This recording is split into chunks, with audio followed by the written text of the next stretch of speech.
The ceremonial mistake. Darian Wells tugged at the collar of his ceremonial vest, the unfamiliar fabric scratching against his neck as he stood in the preparation chamber of the Silvereth Royal Palace. Through the crystalline walls, he could see the Harvest Moon ceremony grounds filling with dignitaries from across 3-star systems. His reflection stared back at him, a 26-year-old junior officer who'd somehow been thrust into the most important cultural exchange of his career. "You'll do fine," his mentor had assured him that morning. "Just follow the greeting protocols exactly as we practiced." Darian had studied the gesture sequences for weeks, memorizing each precise movement of the traditional Silvereth welcome. The problem was, studying holographic demonstrations and performing them before actual royalty were entirely different experiences. The ceremonial drums began their rhythmic pulse, signaling the beginning of the gathering. Darian took his position among the diplomatic representatives, his heart hammering harder than the drums themselves. The Silvereth nobles filed in, their skin shimmering with the characteristic opalescent quality that made them seem like living gemstones under the planet's violet sunlight. Then she entered. Princess Nythara Kalith moved through the assembled crowd like moonlight across water, graceful, ethereal, and utterly captivating. Her reputation preceded her, the stoic heir who'd never shown emotion in public, whose face remained as serene as carved marble regardless of circumstance. Her ceremonial robes shifted between deep indigo and silver with each step, and her eyes, those striking amber eyes, swept across the gathering with practiced distance. Darian's throat went dry. The greeting ceremony began with the outer circle of guests, working inward toward the princess herself. Darian watched carefully as others performed their welcomes, trying to calm his racing thoughts. When his turn came, he stepped forward with as much confidence as he could muster. The traditional sequence started well. He pressed his palm to his chest, then extended it outward, the gesture of respect. Nythara mirrored it with perfect precision, her expression unchanged. Then came the second movement, the circular motion with the right hand that signified goodwill between peoples. This was where everything went catastrophically wrong. Darian's nervous energy caused him to move too quickly. His gesture came in too close, just as Nythara leaned forward in the traditional response. Before either of them realized what was happening, their faces were mere inches apart, and then his lips brushed against hers in what could only be described as an accidental, fleeting kiss. Time seemed to freeze. The ceremonial drums faltered. Conversations stopped mid-syllable. Every eye in the grand chamber fixed on the human officer and the princess locked in their unintentional embrace. Darian jerked backward, horror flooding through him. This was it. His career was over. He'd probably started an interplanetary incident, and he might actually die of embarrassment before anyone could formally execute him for the offense. But Nythara's reaction was nothing like he expected. Her hand rose slowly to her lips, fingers touching the place where his mouth had been. Her eyes, always so carefully controlled, widened with something that looked startlingly like wonder. The perfect mask of royal composure cracked just slightly, revealing a vulnerability that made her seem suddenly, breathtakingly human despite her alien heritage. Then, in a voice barely above a whisper but clear enough for those nearby to hear, Princess Nythara Kalith spoke the words that would change everything. "Do it again." Forbidden curiosity. The scandal rippled through the diplomatic station for 3 days before Nythara made her move. Darian had been confined to his quarters, awaiting formal judgment from both Human Command and the Silvereth Court. His superior officers were furious, embarrassed, and completely baffled by the princess's reaction. No one could explain why she'd requested a repeat of what should have been an offensive mistake. The cultural databases had no precedent for such behavior. On the third night, a soft chime at his door made Darian nearly jump from his chair. When the panel slid open, he found not a security officer or angry diplomat, but a hooded figure in simple grey robes. "Follow me," came Nythara's unmistakable voice, low and urgent. "Quickly, before the guard rotation changes."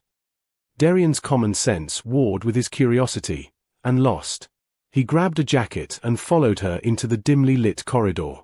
They moved through passages he'd never seen, down maintenance shafts and through what appeared to be ancient service tunnels beneath the palace complex. Finally, they emerged into a hidden garden that took his breath away. Crystalline trees grew in impossible spirals, their branches glowing with soft bioluminescence. Streams of liquid light flowed between luminous stones, and the air itself seemed to shimmer with suspended particles that sparkled like scattered stars. Twin moons hung overhead, one silver and one pale blue, casting everything in an otherworldly glow. "This is where I come when the court becomes unbearable," Nithara said, pulling back her hood. Her hair fell loose around her shoulders, free from the elaborate styles she wore publicly. She looked younger somehow, more vulnerable. "No one knows about this place except my family." "Princess, I'm so sorry about what happened," Darian began, but she raised her hand to stop him. "Don't apologize." She stepped closer, and he could see the conflict playing across her features. "Do you know what you did during that ceremony?" "Embarrassed both our peoples," he offered weakly. A small smile, the first he'd ever seen on her face, tugged at her lips. In Silvereth culture, there's a phenomenon called heart-binding. It's rare, almost mythical. When two souls recognize each other across any divide, species, distance, even death itself, there's a physical response. A resonance. She pressed her hand to her chest. "I felt it the moment your lips touched mine. Like something sleeping inside me suddenly woke up." Darian's pulse quickened. "I felt it too. Like electricity, but warmer. I thought I was just panicking." "Heart-binding is expressly forbidden to royalty," Nithara continued, her voice dropping. "We're meant to form political alliances, not soul connections. Our marriages are strategic, our partnerships calculated. Emotion is considered a weakness in leaders." She looked up at him, those amber eyes now blazing with something fierce and alive. "I've spent my entire life learning to feel nothing. And then you accidentally kissed me, and suddenly I felt everything." The space between them seemed charged with possibility. Darian knew he should step back, maintain proper distance, but he found himself moving closer instead. "What are you asking me?" His voice came out rougher than intended. Nithara's hand rose to cup his face, her touch gentle and exploratory. "I'm asking you to kiss me again. Intentionally this time. So I can know if what I felt was real or just my imagination desperate for something more than duty." Darian's heart hammered against his ribs. This was dangerous territory, career-ending, possibly civilization-threatening territory. But looking into her eyes, seeing the hope and fear warring there, he couldn't bring himself to refuse. He leaned in slowly, giving her every chance to change her mind. When their lips met this time, it was soft and deliberate and absolutely electric. Nithara made a small sound against his mouth, her fingers threading into his hair as she pressed closer. The kiss deepened, growing from tentative exploration to genuine passion as weeks of loneliness and longing poured out from both of them. When they finally broke apart, both breathing hard, Nithara's eyes were bright with unshed tears. "It's real," she whispered. "The heart-binding is real." Darian rested his forehead against hers, his hands settling on her waist. "What do we do now?" "I don't know," she admitted. "But there's something else. In the royal archives, there's an ancient prophecy about a bond between human and Silvereth that would either unite our peoples or destroy everything. My advisors are terrified it's about us." Before Darian could respond, a sharp voice cut through the garden's tranquility. "Sister, you need to leave." Now a younger Silvereth emerged from the shadows, Nithara's sibling, whose name Darian recalled was Vaylin. "The High Council knows you're missing. They're searching the palace." Nithara squeezed Darian's hand once, urgently. "Meet me here tomorrow night. We need to find out what that prophecy really says." Then she was gone, slipping back into the tunnels with Vaylin, leaving Darian alone in the glowing garden with the taste of her still on his lips and the certain knowledge that everything had just become infinitely more complicated. Beneath glowing skies, the luminous caves of Silvereth were a wonder that few outsiders ever witnessed. Darian followed Nithara through passages that seemed to breathe with living light, the walls pulsing in rhythm with some ancient planetary heartbeat.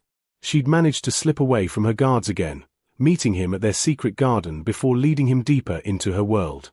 "I found the prophecy texts," Nithara said, her voice echoing softly off the crystalline formations. "They're not what the council claims." They emerged into a vast cavern where the ceiling arched hundreds of feet overhead, covered entirely in bioluminescent organisms that mimicked a star field. A still pool of water reflected the glow, doubling the effect until it felt like standing in the middle of the cosmos itself. "It's beautiful," Darian breathed. "I used to come here as a child," Nithara said, settling onto a smooth stone near the water's edge. She patted the space beside her, and Darian joined her, their shoulders touching. "My parents would bring me to teach me about duty and sacrifice. They'd explain how princesses don't get to choose their own paths." Her voice carried old pain. "I had 16 siblings once. Most were married off to distant courts before they reached maturity. I barely remember their faces." Darian took her hand, intertwining their fingers. "That sounds incredibly lonely." It was. She leaned her head against his shoulder, a gesture that seemed to cost her something, as if allowing herself this comfort went against years of training. "Do you know what the worst part is?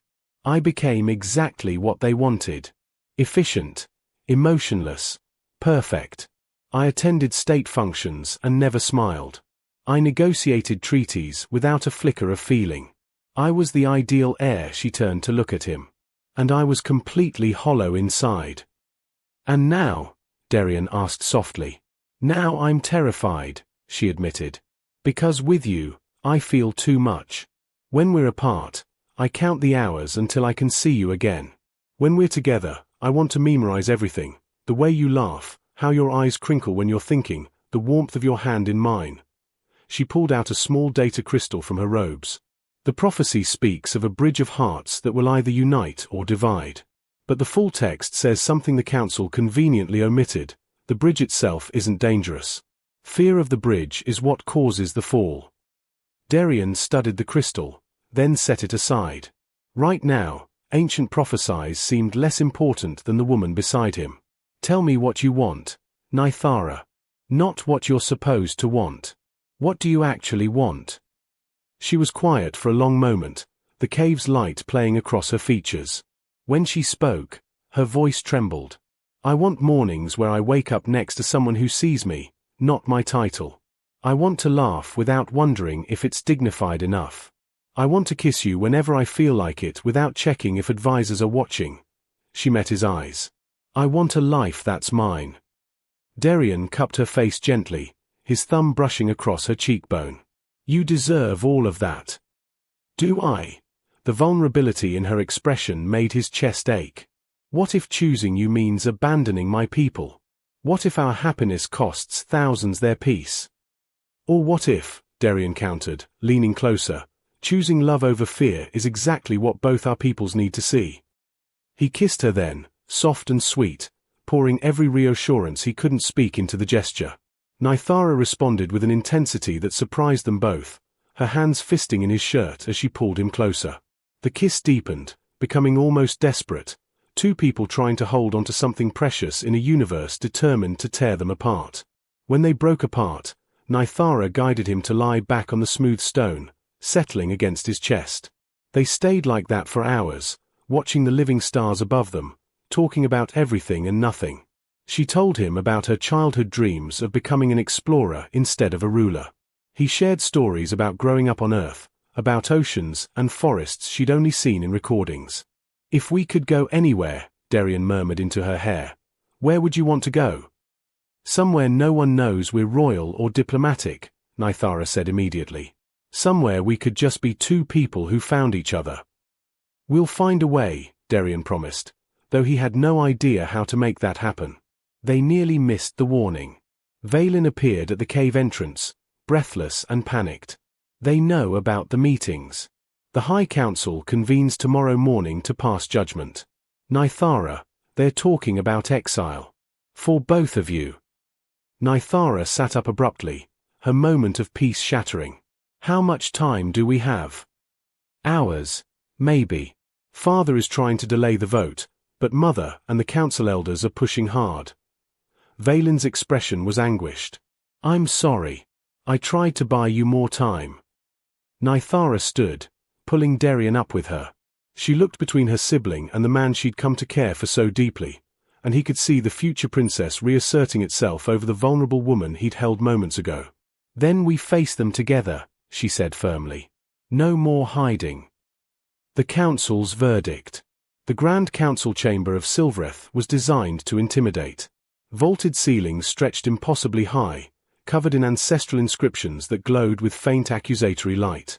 12 elder council members sat in a semicircle on elevated platforms, their expressions ranging from stern disapproval to outright hostility.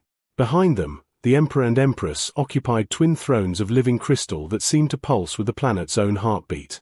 Darian stood beside Nithara in the center of the chamber, acutely aware that he was likely the first human to ever stand trial before the Silvereth Imperial Court. His diplomatic uniform suddenly felt inadequate, almost costume-like compared to the elaborate robes surrounding them. Princess Nithara Kalith, the High Chancellor's voice boomed through the space. You stand accused of engaging in heart-binding with an alien species, directly violating the sacred covenant of royal emotional detachment. How do you answer? Nithara's spine straightened, every inch the princess. I acknowledge the bond. I do not acknowledge it as a crime. Gasps rippled through the assembled witnesses. Even Darian hadn't expected her to be so direct. The Empress leaned forward, her face a mask of disappointment. Daughter, do you understand what you're saying? Heart-binding renders you unfit for strategic marriage. You jeopardize alliances that have taken centuries to build. I understand perfectly, Mother, Nithara replied, her voice steady despite the tremor Darian could feel in her hand when she briefly squeezed his. I'm saying those alliances are built on a foundation that denies us our own humanity, or Silverethity, if you prefer. We've made ourselves into chess pieces when we should be whole people. Pretty words, Council Elder Zorath interjected coldly, but the treaty with the Kelverin Empire depends on your betrothal to their crown prince. Should we simply tell them the arrangement is void because our princess decided to indulge in infatuation with a human? Darian couldn't stay silent any longer. With respect, council members, maybe that's exactly what you should tell them. Every eye in the chamber fixed on him. He felt his courage waver but forced himself to continue. I've studied your culture for 2 years, Darian said. Your people value truth, honor, and authenticity above all else. Yet you're asking your princess to live a lie for political convenience. You're asking her to marry without love, rule without feeling, exist without truly living. He looked at Nithara, drawing strength from her presence. Where I come from, we have a saying, you can't pour from an empty cup. How can she lead your people to happiness if she's never allowed to experience it herself? The human makes an interesting point. The Emperor spoke for the first time, his deep voice thoughtful, though perhaps an oversimplified one. Father, Nithara began, but he raised his hand. Let me finish, daughter, he stood, descending from his throne to approach them. Up close, Darian could see the weight of centuries in his eyes. When your mother and I were young, we loved each other desperately. But we were not allowed to marry for love. We were matched because our union strengthened 2 rival houses. We learned to love each other after, and we've been fortunate. But I've often wondered. He glanced at his wife, something unspoken passing between them. I've wondered what it might have been like to choose with my heart first. The Empress's expression softened almost imperceptibly. However, the Emperor continued, his tone hardening, personal desires cannot supersede the stability of an empire. The Council's recommendation is clear. You will be exiled to the outer colonies, Nithara, stripped of your title and inheritance rights. Mr. Wells will be expelled from Silvereth space and barred from diplomatic service. The words hit like a physical blow. Darian felt Nithara sway slightly beside him. You would rather exile your own daughter than admit your system is broken. Nithara's voice cracked, the careful composure finally fracturing.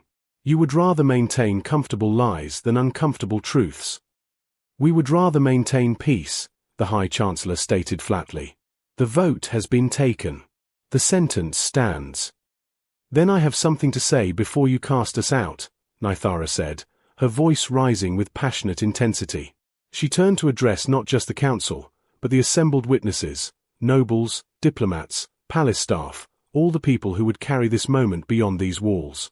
For 28 years, I've been the daughter you wanted. Obedient. Emotionless. Perfect. And I was dying inside, slowly turning to stone just like these walls.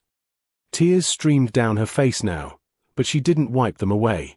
Then Darian accidentally kissed me, and I felt alive for the first time in my life. Not because there's anything magical about him specifically, but because someone finally saw me as a person worth connecting with, not a political asset worth deploying. She reached for Darian's hand, gripping it tightly. I love him.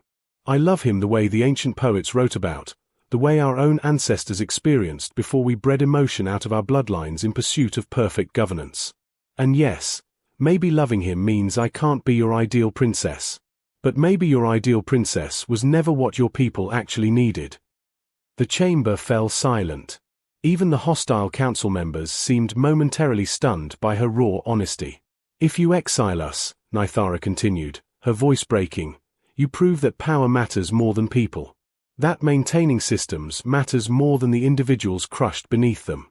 Is that really the legacy you want? The Emperor looked at his daughter, truly looked at her, perhaps for the first time in years. Darian saw the moment something shifted in his expression, some long-buried understanding rising to the surface. Council, the Emperor said slowly, I invoke my right of imperial review. This verdict will be suspended for 3 days while we reconsider. The High Chancellor sputtered in protest, but the Empress was already standing, moving to her husband's side. I second the review, she said quietly. As the chamber erupted in confused debate, Nithara turned to Darian, hope and fear warring in her expression. He pulled her close, holding her as she trembled against him, neither of them knowing if they'd just bought themselves 3 more days together or simply delayed the inevitable. Choosing love over crowns. The 3 days felt like 3 years. Darian and Nithara were confined to separate quarters, forbidden from contact while the Emperor consulted with his advisors, scholars, and, surprisingly, common citizens. Rumors swirled through the palace. Some said the Emperor was searching for legal precedents to support their union. Others claimed he was simply delaying to make the exile more palatable to the public. On the 3rd evening, both were summoned back to the Grand Council chamber. This time, the room was packed. Not just with nobles and council members, but with citizens who'd somehow gained entry, service workers, scholars, artists, even children. Nithara's eyes widened as she recognized some of her childhood tutors, palace gardeners, the kitchen staff who'd secretly given her extra sweets when she was young. The Emperor stood at the center rather than on his throne, and the Empress stood beside him. They looked tired but resolved. We have spent 3 days listening, the Emperor began, his voice carrying to every corner of the chamber. Listening to scholars debate the prophecy's true meaning. Listening to citizens share their own stories of love sacrificed for duty. Listening to our own hearts, which we'd learned to silence long ago. He gestured to an elderly Silvereth woman in scholar's robes.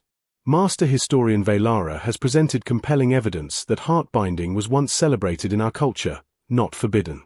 It was only after the expansion wars, when we needed strategic marriages to maintain our growing empire, that we began teaching our royals to suppress emotion. The historian stepped forward, projecting ancient texts onto holographic displays. The prophecy speaks of a bridge of hearts between species. But the complete text, lost to us for generations, says this: when fear falls and hearts bridge the void, 2 people shall see themselves in the other's eyes, and the wall between shall crumble into understanding. It's not a warning, Nithara breathed. It's a promise. Precisely, the Emperor said. We've been so afraid of change that we've treated hope like a threat. He looked directly at his daughter. Nithara, these 3 days have shown me something I should have seen years ago. The people love you not despite your recent displays of emotion, but because of them. They see themselves in your struggle. They want leaders who understand what it means to be truly alive. The High Chancellor stood, his expression conflicted. Your Majesty, even if we accept this interpretation, the practical concerns remain. The Kelverin Treaty has been renegotiated, the Empress interrupted smoothly. I spoke with the Kelverin Empress personally. It seems their Crown Prince has also found an unsuitable attachment to a commoner musician. They were as relieved as we were to find a diplomatic solution that didn't require sacrificing their children's happiness. Darian felt his knees weaken with relief. Beside him, Nithara made a small, choked sound. However, the Emperor continued, his tone becoming serious, there are conditions. Nithara, if you choose to pursue this bond, your path to the throne becomes more complicated. You will need to prove that a heart-bound ruler can still serve their people effectively. There will be trials, political opposition, moments when choosing love feels impossibly difficult. And Mr. Wells, the Empress added, looking at Darian with surprising warmth, you will need to understand Silvereth culture more deeply than any human has before. You'll need to learn our language, our customs, our history. You'll be scrutinized constantly, and there will be those who see you as an outsider who stole their princess. I understand, Darian said, his voice firm despite his racing heart. And I'm willing to do whatever it takes. Nythara turned to him, her eyes shining. You'd really stay? Give up your career, your life on the station, everything you knew? You gave up a crown for me, Darian said simply. The least I can do is learn a new language. Not a crown, the Emperor corrected gently. A choice. Nythara, you can still rule, if that's what you want. But you'll rule as yourself, with your heart intact. That's the change we're choosing to embrace. Nythara looked between her parents, hardly daring to believe what she was hearing. You're saying we can be together? Publicly? We're saying, the Empress replied, that we were wrong to make you choose between duty and happiness. Perhaps the best rulers are those who know what they're fighting to protect, not just territories and treaties, but the possibility of love, joy, and connection. The chamber erupted in applause, not the polite acknowledgement of court protocol, but genuine, jubilant celebration. Vaylin pushed through the crowd to embrace their sister, tears streaming down their face. The Emperor raised his hands for silence. There is one final matter. The prophecy says that the bridge between peoples requires a gesture of unity. So we propose this. 6 months from now, we will host the first joint Human-Silvereth Cultural Festival.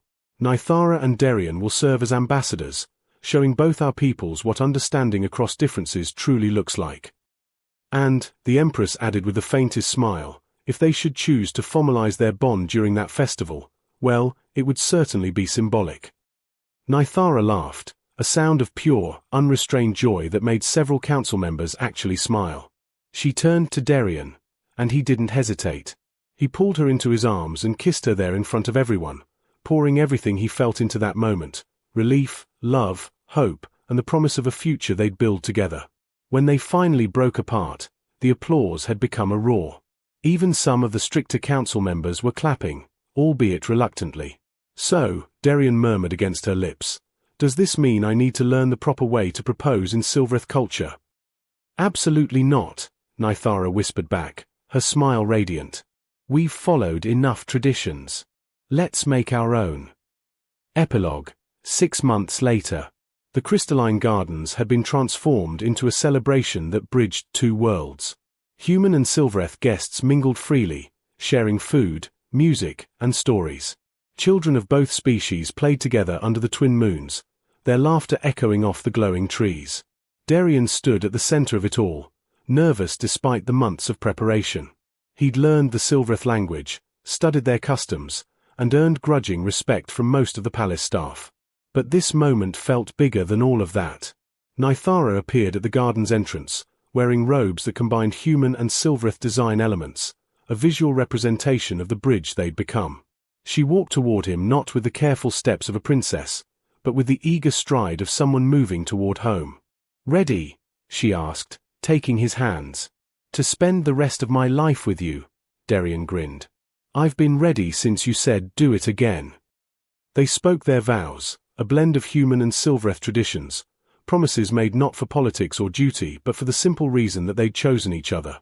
When they kissed, the gathered crowd cheered, and somewhere in the celebration, the Emperor wiped tears from his eyes while the Empress squeezed his hand. The prophecy had been right. The Bridge of Hearts didn't divide civilizations, it showed them what they had in common.